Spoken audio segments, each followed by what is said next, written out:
출애굽기 34장입니다. 출애굽기 34장 29절 말씀부터.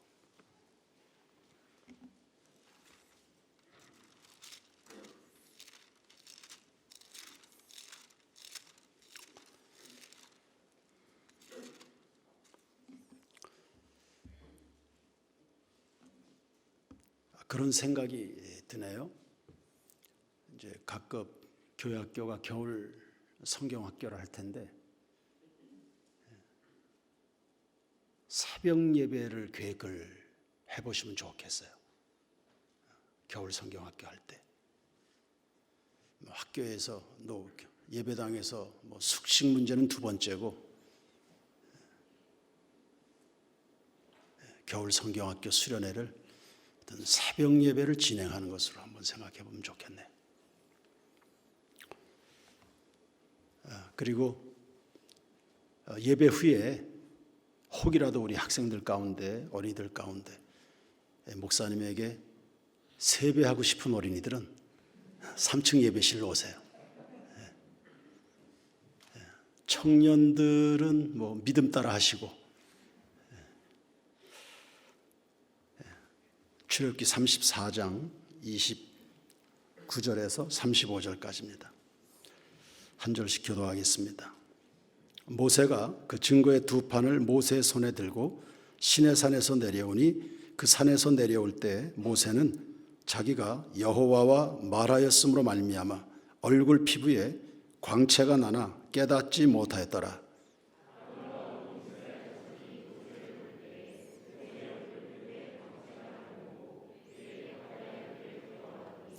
모세가 그들을 부르매 아론과 회중의 모든 어른이 모세에게로 오고 모세가 그들과 말하니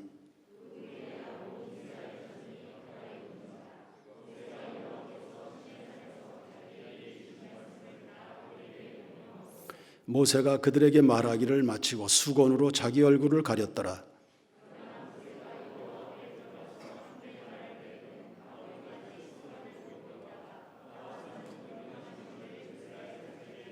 다 같이 이스라엘 자손이 모세 얼굴에 광채를 보므로 모세가 여호와께 말하러 들어가기까지 다시 수건으로 자기 얼굴을 가렸더라. 아멘.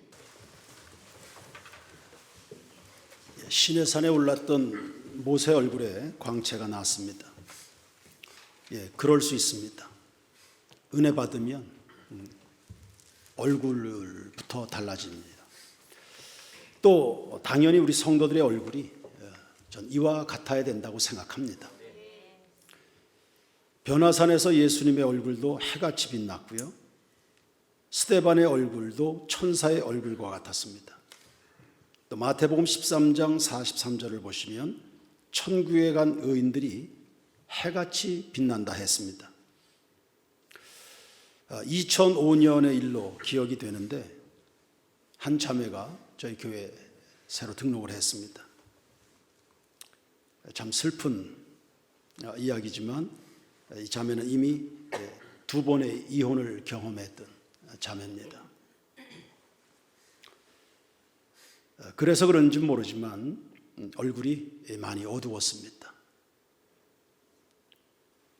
그런데 그 당시에 빌립보서 말씀을 연속적으로 설교할 때였습니다.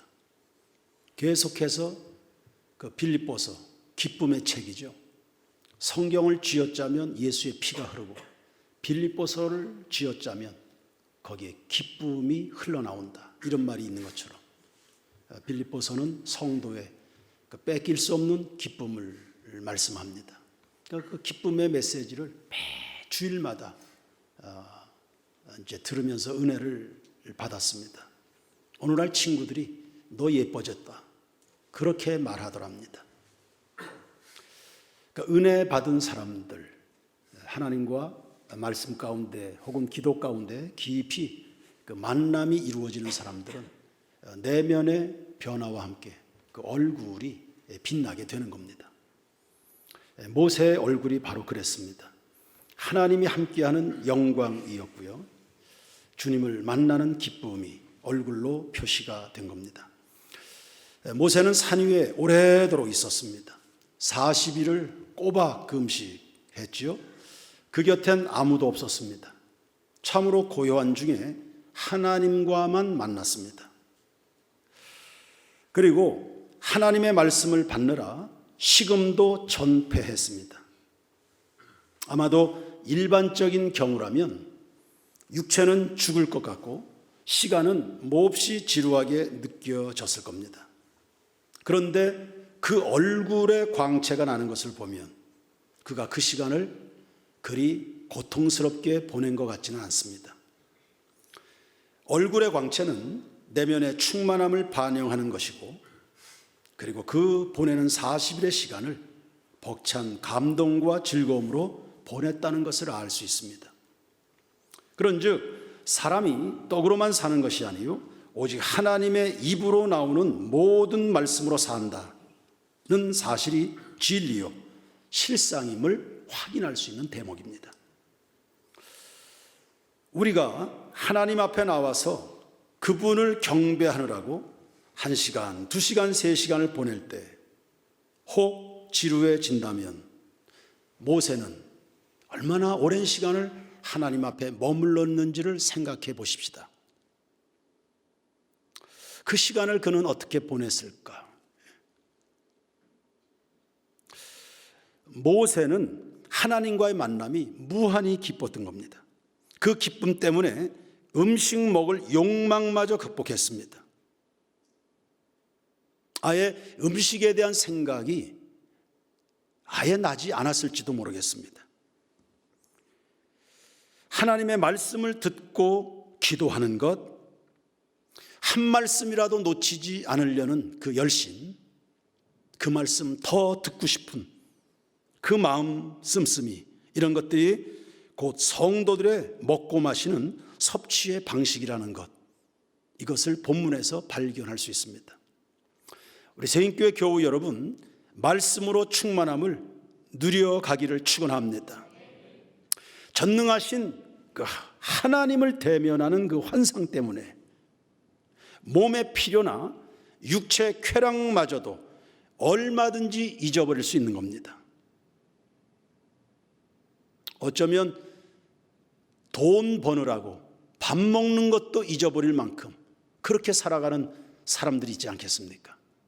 만약에 식당에 영업이 잘 된다, 화장실 가는 것도 밥 먹는 것도 챙겨 먹는 것도 다 잊어버릴 만큼 기쁘고 행복한 시간을 보낼 수 있는 것처럼 우리는 하나님을 대면하는 그것 때문에 때로는 음식도 자제해 가면서요, 그리고 세상의 불필요한 만남들을 절제해 가면서 이런 시간들에 마음을 들이고 에너지를 들이고 열정을 들일 그런 필요가 이 시대야말로 정말 필요할 것 같습니다.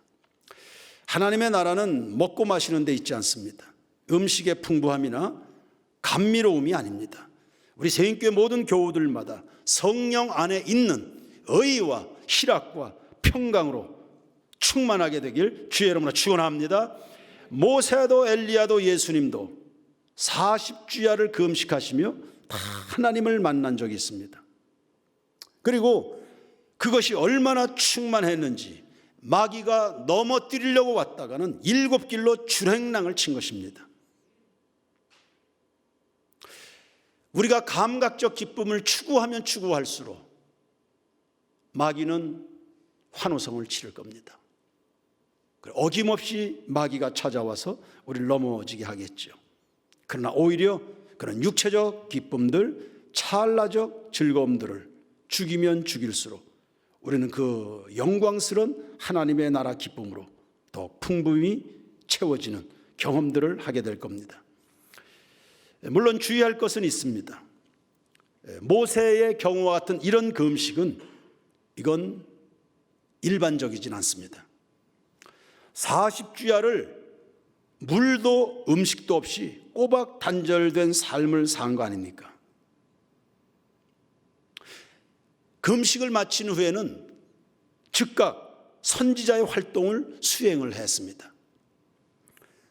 우리 같은 경우는 3일을 금식한다, 일주일을 금식한다, 장기 금식하면 20하루, 21일을 금식합니다.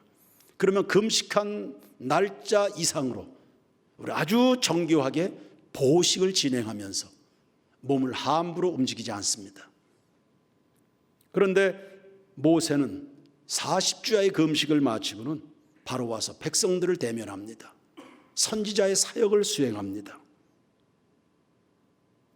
그의 금식이 전혀 이적으로 되었다는 사실을 알 수 있는 겁니다. 그의 기도는 하나님이 친히 경영하신 일이죠. 억지로 한 것이 아닙니다. 하나님이 모세를 산으로 부르셨고 모세는 그저 순종했을 뿐입니다.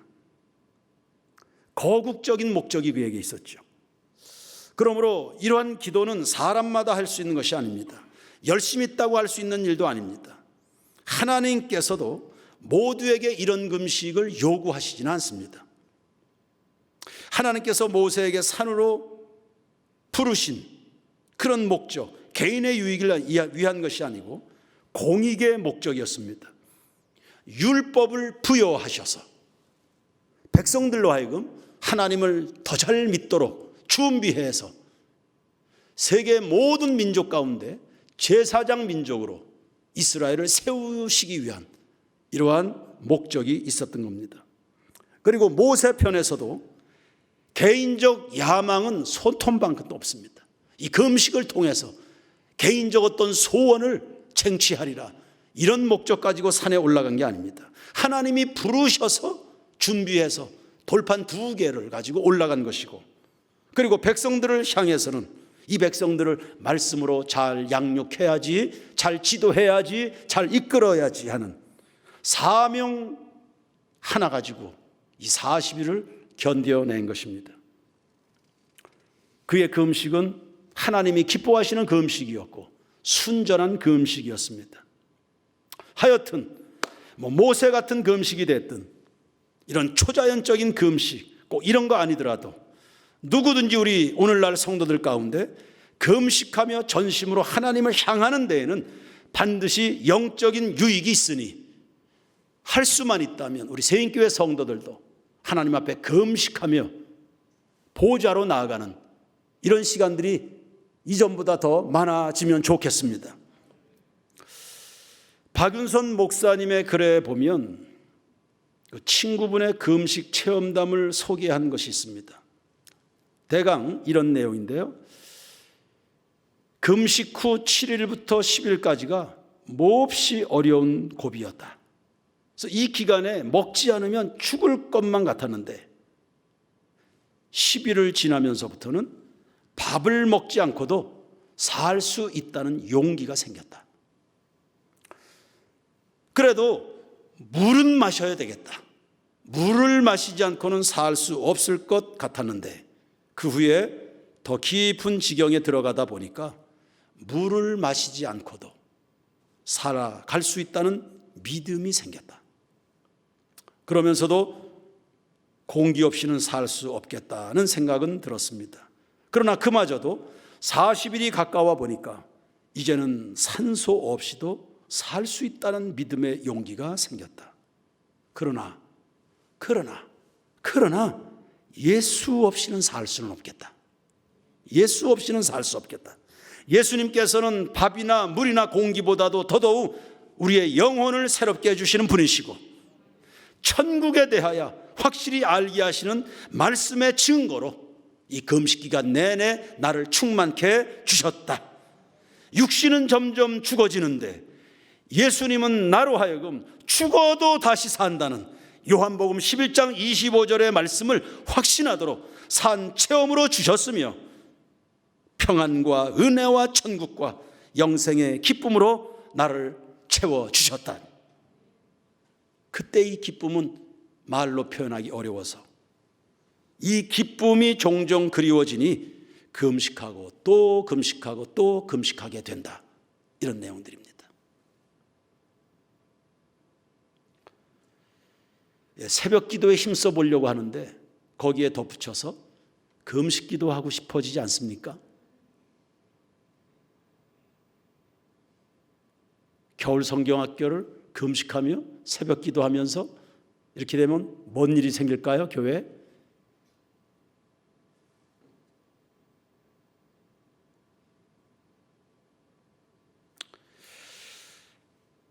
모세 얼굴에 광채가 났다.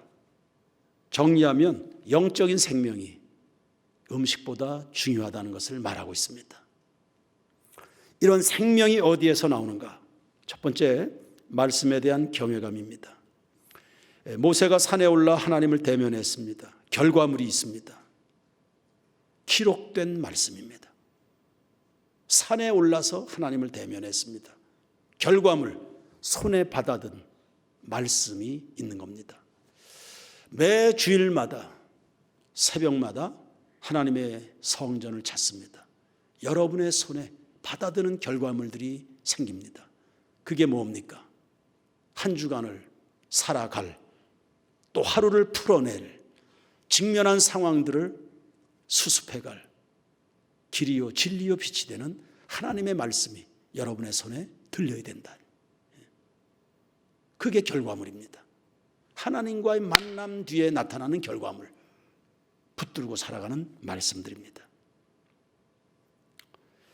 모세는 이 말씀을 받으려고 2번이나 산에 올랐고 40일을 금식했습니다.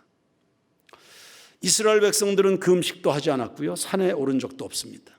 그들이 말씀을 위해서 시간을 바쳤다, 장소도 구별했다, 이런 건 없습니다.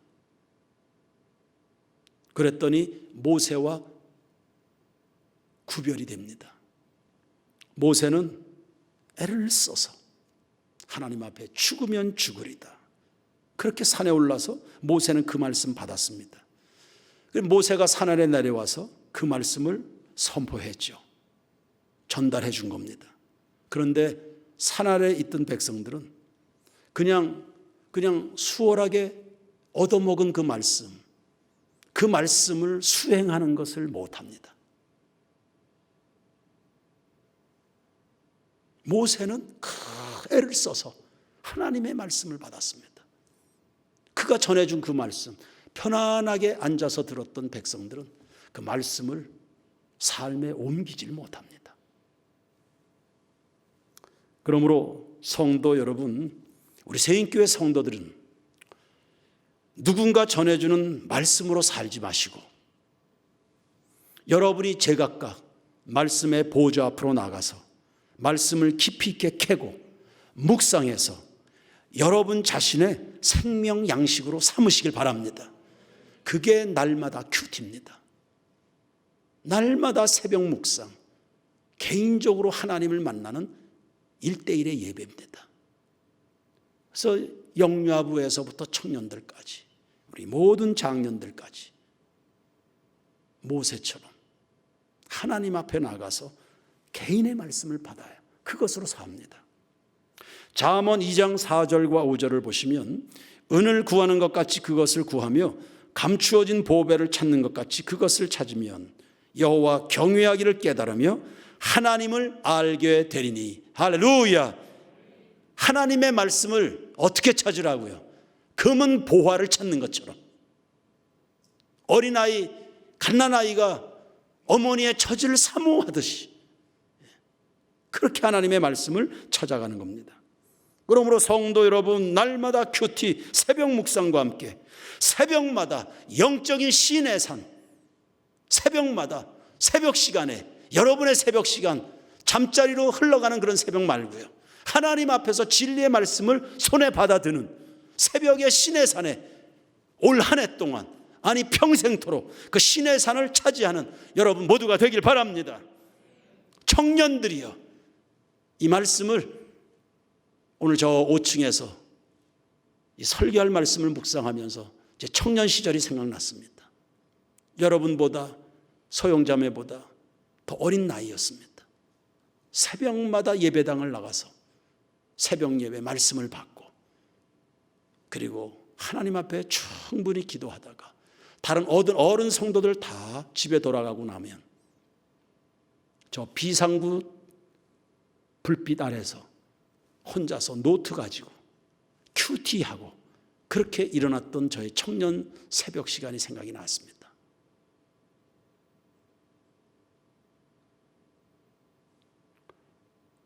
성도들의 경쟁력은 다른 거 없습니다. 내 손에 받아든 그 말씀 혹은 내 심장에 새겨지는 그 말씀이 이 세대를 살아가는, 이겨내는 교인의 역할을 감당하는 능력이자 경쟁력으로 나타날 겁니다. 여러분의 말씀으로 받으십시오. 누군가 전달해 주는 설교 시간에 흘러나오는 이런 말씀 말고, 이 말씀도 귀하죠. 귀하죠. 그러나 여러분들이 캐내는 그 말씀, 이 말씀이 생명 양식이 됩니다. 두 번째, 영적인 생명은 사명과 관계 있습니다. 모세는 말씀을 받아서 그냥 백성들 먹일 생각만 하고 있습니다. 이스라엘의 백성들은 모세에게 씻을 수 없는 상처를 안겼습니다. 그 죽을 고생해서 백성들로 하여금 제사장 민족으로 키워내고 싶은 그 열망 가지고 40일 그 외로운 시간들을 하나님 앞에서 보내고 내려왔는데, 기껏 와보니까 백성들은 하나님을 다 떠났습니다. 이미 하나님을 버려버렸습니다. 금송아지가 우리의 신이다 이러고 있는 거예요. 그리고는 모세의 리더십을 거부한 거 아닙니까? 더 이상 당신의 인도 필요 없다, 우린 금송아지를 따른다 이러고 있는 겁니다. 여러분, 자기가 그토록 사랑하는 무리에게 거절당한 그 아픔을 상상을 해보십시오. 만약에 이 입장이 여러분의 입장이라면 어땠을 것 같습니까? 이때 우리는 어떤 행동을 취할까요? 이럴 때 우리는 부모님들의 마음을 생각해 보십시다. 부모님들은 자식들에게 아무리 무시당하고 외면당하고 상처를 받아도 부모는 그 자식들을 포기하지 않습니다. 울면서 사랑합니다. 자식들이 몹쓸 짓을 해야 돼도, 왜 우리 집은, 왜 우리 아빠는, 왜 우리 엄마는 아이들이 아무리 그리해도 아프지요? 눈물 나도록 아프지요. 그래도 부모는 울면서 그 자식 사랑합니다. 그리고 상처를 스스로 보듬으면서 자식들 곁을 지켜냅니다. 하나님 아버지가 그리하시지 않았습니까? 그렇게 버리고 대적하고 십자가에 못 박고 귀를 막고 대들어도 하나님은 당신의 백성들을 버리거나 떠나지 않았습니다. 이게 바로 사랑하는 즐거움입니다. 오히려 아프면 아플수록 사랑하는 기쁨이 더 즐거워질 겁니다.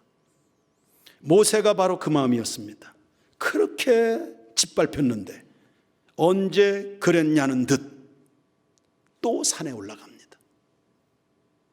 40일 마치고 내려온 지 며칠이나 지났겠습니까? 다시금 산에 오릅니다. 외로움 반, 두려움 반, 그리고 굶기를 밥 먹듯 했습니다. 육체의 고통은 이루 말할 수 없었겠지요.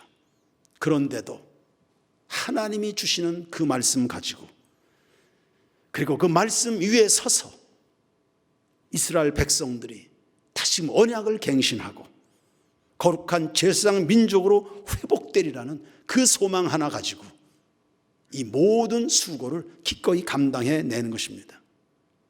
그래서 산에서 내려올 때 모세에게는 전혀 지친 기색이 없습니다. 그 얼굴에 광채가 나고 있는 것을 보십시오. 저희는 예배당 건축을 여러 차례 했습니다. 예배당 건축할 때마다 안팎에 시달림이 있습니다.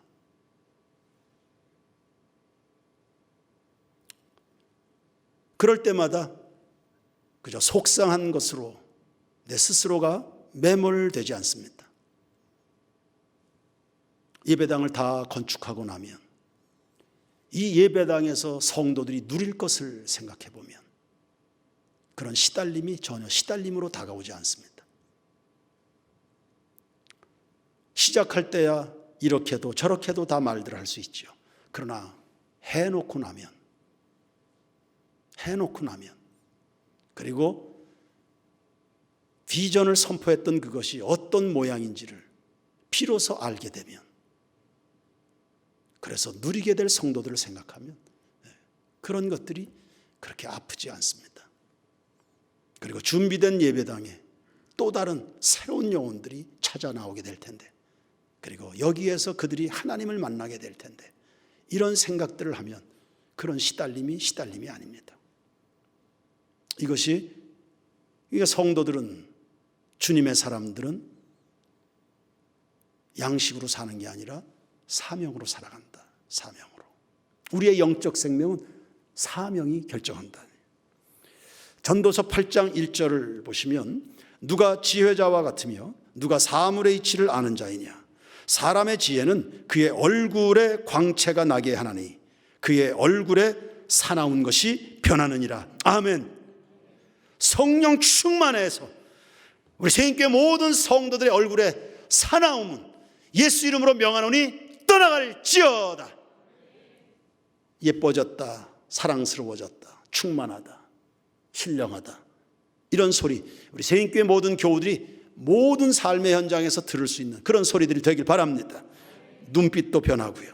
잠언 15장 13절입니다. 마음의 즐거움은 얼굴을 빛나게 하여도 마음의 근심은 심령을 상하게 하느니라. 아멘. 스데반이 순교할 때 천사의 얼굴과 같았다고 그랬습니다. 전 두 가지 이유였다고 생각하는데요. 첫 번째는 살고 죽는 것에 매이지 않습니다. 이미 그의 속에 부활의 주님이 와 계셨기 때문에. 그래서 스데반이 순교할 때 그 마음에는 이미 자족함이 있습니다. 사명대로 살았다는, 내가 사명대로 살았다는, 사명대로 걸어왔다는 자족함이 그 속에 있는 겁니다. 그랬을 때 살고 죽는 것에 연연하지 않게 되는 이런 스데반이었고요. 또 한 가지는 하나님의 말씀은 능력이 있지 않습니까? 하나님의 말씀은 내 존재와 상관없이 내 입에서 떠난 하나님의 말씀은 영혼을 변화시키고 운동력이 있어 세상을 뒤바꿉니다. 그래서 돌에는 맞고 있습니다. 하나님의 말씀을 대적하는 수많은 무리들 가운데 그가 둘러싸여 있습니다. 그러나 듣든지 아니 듣든지 하나님의 말씀을 전했으니 그 말씀은 틀림없이 누군가에게서, 들을 귀가 있는 누군가에게서 변화를 일으키고 있다. 할렐루야. 이런 소망이 있는 겁니다. 인생의 부끄러움이 뭡니까? 인생의 실패란 것이 뭡니까? 사명 따라 살지 못한 게 부끄러울 뿐이죠. 우리 인생이, 교회가 언제 부끄러워지는 겁니까? 교회가 사명 따라 움직이지 않는 겁니다. 사명 따라 살았다는 이 자족함, 그리고 하나님의 말씀을 선포했으니 그 말씀이 반드시 누군가는 움직일 것이다. 누군가의 심령에 생명력으로 작동하기 시작했을 것이다라는 이런 믿음과 소망입니다. 그러더니 바울이 변했잖아요. 바울의 그 완악했던 그 마음에 벌써 균열이 간 겁니다. 그러더니 바울을 통해서 아시아와 유럽의 복음으로, 복음의 이 광풍이 일어난 거 보십시오. 사명 따라 살아간다. 믿음이 산을 옮기는 겁니다. 할렐루야. 마지막 한 가지 더 말씀할까요? 모세의 광채는 인격의 성숙에서 나오는 겁니다. 교만한 사람의 얼굴은요, 평화가 없습니다. 맞죠? 교만한 사람은 그 얼굴이 예쁠 수 없습니다. 오늘 본문에 보면 모세는 자기 얼굴에 광채가 나는지도 모릅니다. 모르고 있습니다. 본인은 자기가 얼마나 지금 충만해 있는지를 모릅니다. 사람이 충만하다, 이게 뭔 뜻일까요? 사람이 은혜를 많이 받았다, 이게 뭔 말입니까? 낮아지고 낮아지고 낮아지는 겁니다. 은혜 받을수록 낮아집니다. 바울은 율법주의자였습니다. 율법주의는 주변에 수많은 비난거리와 정죄거리를 만들어냅니다. 자기 의의가 매우 높아 있기 때문입니다. 그래서 그 기준에 비추어서 기준에 도달하지 못하는 사람들은 다 쓸모없는 사람이 됩니다. 바울은 그런 사람이었습니다. 그런데 그가 정말 십자가 은혜를 받게 됐습니다. 그러더니 그가 고백하는 것을 보십시오. 죄인이 있다면 내가 죄인입니다. 세상에서 가장 못난 사람이 있다면 내가 못난 사람입니다. 그러니까 만삭돼서 나지 못했다. 죄인 중에 괴수다. 은혜를 받았을 때와 받기 전과 받고 나서의 태도가 이렇게 바뀌는 겁니다. 그 전에 은혜 받기 전에는 모두가 다 죄인이고 다 몹쓸 사람들이고 자기만 문제가 없는 사람이 됩니다. 이런 사람의 얼굴은 싸납습니다. 그런데 은혜 받고 납니다. 내가 죽을 죄인이었구나. 지금껏 내가 죽을 짓을 하면서 살았구나. 그런데도 주님이 나를 사랑하셨네. 이래서 겸손해지는 겁니다. 겸손한 사람은 자기 죽었다고 하지 않습니까? 오늘 첫 번째 찬양이었죠. 내 안에 사는 것 그리스도로 산다. 내 안에 내가 언제 없어졌는데요. 내 안에 그리스도만 존재하는데요. 그 얼굴이 광채가 나죠. 33절에 보시면 모세가 그 얼굴을 수건으로 가리웠습니다. 사람들이 자기 얼굴에 집중하는 것을 예방하는 겁니다. 얼굴의 광채가 중요한 게 아니라 예수가 중요하기 때문입니다. 얼굴이 빛난다, 얼굴이 예쁘다, 그거보다 하나님의 말씀이 중요하기 때문입니다. 자기 얼굴의 광채 때문에 본질이신 예수님이 가리워지는 것에 대한 두려움입니다. 이게 겸손이죠. 사람들은 본질이신 예수님보다도 희한한 빛을 더 요구하는 경향들이 있습니다. 건강하지 않습니다, 신앙이. 그러므로 철이 들어있는 주의 백성들은 사람들의 인기나 칭찬에 시험 들지 않습니다. 내 존재감이 사람들의 인기나 칭찬에 있지 않기 때문입니다. 사람들의 인정해줌에 있지도 않습니다. 물론 격려는 필요하겠죠. 그러나 본질적으로 사람들의 인정에 내 존재감이 자리하지 않습니다. 하나님이 여러분을 알아주시는 것 자체가, 하나님이 여러분을 사랑해 주신다는 자체가, 하나님의 말씀이 오늘도 내 귀에 들린다는 것 자체가, 그게 바로 소중한 빛나는 보석 같은 여러분의 존재감인 겁니다. 그러니 사람들의 한마디 한마디에 목을 매지 마십시오. 사람들의 시선이나 평가가 곧 여러분이 아닙니다. 여러분은 그냥 태초부터 사랑받고 축복받기 위해서 태어난 사람들인 줄로 믿습니다. 예수님은 하나님의 본체시지만 자기를 비워 종의 형체를 가져 사람들과 같이 되었다 했습니다. 바울은 약한 자들 앞에서 약한 자같이 되는 것 전혀 문제가 되지 않았다 했습니다. 정말 예수님이 살아계신 그 사람들은 어디다 내놔도 휘둘리지 않습니다. 정말 좋은 것은 속에 간직하고 있거든요. 그건 겉모양에 나타나는 거 아닙니다. 사람들은 늘 겉모양에 치중했습니다. 사도 바울도 얼마나 시달렸는지 모릅니다. 겉으로 보이는 게 없으니까 머리칼도 대충 없고 키는 작고 눈에 생긴 새도 엉망이었던 것 같습니다. 그러나 그 속에 뭐가 있는지는 모르고 사람들이 바울을 함부로 대했습니다. 그런데 바울은 그런 거 문제 삼지 않습니다. 그 속에 계신 예수는 그런 것에 영향받는 분이 아니었기 때문입니다.